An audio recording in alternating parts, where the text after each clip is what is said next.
we're talking about the play and we're talking about playoffs. After kind of watching this preseason, do you think this could be a Mhm. team that competes for that play-in spot this season?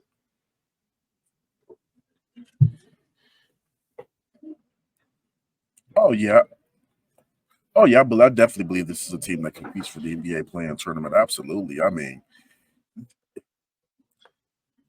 they have the tools. Kay Cunningham. You saw it last year. Kay Cunningham to me can be a 20-10 player. I don't care. Or if you want to say 20-10 is too much, how about this? Kay Cunningham can be a 24/7 guy. I believe he's that type of player. I believe Jaden Ivey could be somewhere near a 20 point, 19, 20 point game type player. You're bringing in a Tobias Harris who has proven he can put the ball in the hoop, and now he's going to have more opportunities to score because he doesn't have to play with somebody like a Joel Embiid or a Tyrese Maxey. So he's going to get more touches in this offense as well.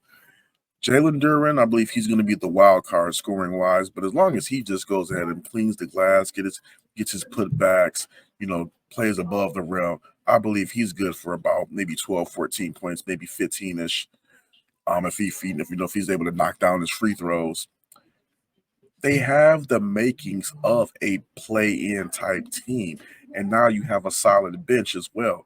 They could definitely trend towards being a play-in team. Whether they actually become one, that remains to be seen. We got to see how these. There's a lot of shaking up, a little bit of shaking up in the offseason, so we got to see how some things play out. But I mean, there are they could be definitely be this year's sleeper team, and I believe they will be one. I think the one player, the biggest X factor for me, if they want to make the play-in, is Jalen Duren. I know a lot of people focus on Cade and Jaden Ivey, Yeah, but if he's protecting the rim like he was in the preseason, like he had 3 blocks against Golden State, had a nice block last night against the Cavs, I think to me he's the biggest X factor because if you can get him to play on both sides of the ball, then this team is a lot more dangerous. And him and Cade in the pick and roll with Tobias, like that's just if you got all those guys communicating and they're just playing well together, I think this could be a team that could possibly compete for a play-in tournament. yeah, absolutely. I believe, yeah, but Jalen Duren is going to Jalen Duren is going to be one of the X factors in this, and two, another thing that's going to be an X factor in all this is that bitch. What is that? What is the second unit going to look like? Who's gonna be the guy that's going to be leading it? Um, I would if they get a Sar Thompson back sometime soon, and me and you talked about this, I might get my head bit off for it.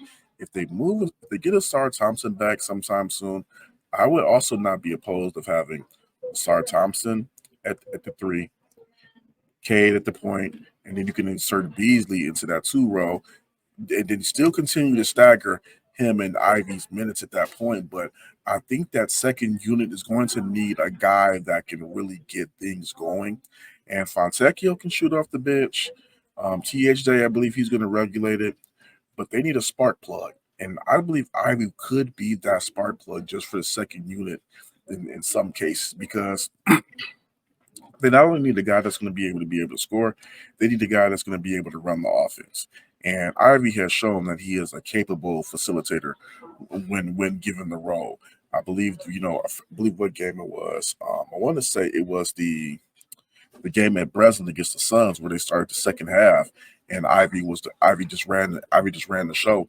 And Bickerstaff said it just because he just wanted to get a look at it of him just going ahead and running the offense, and he did.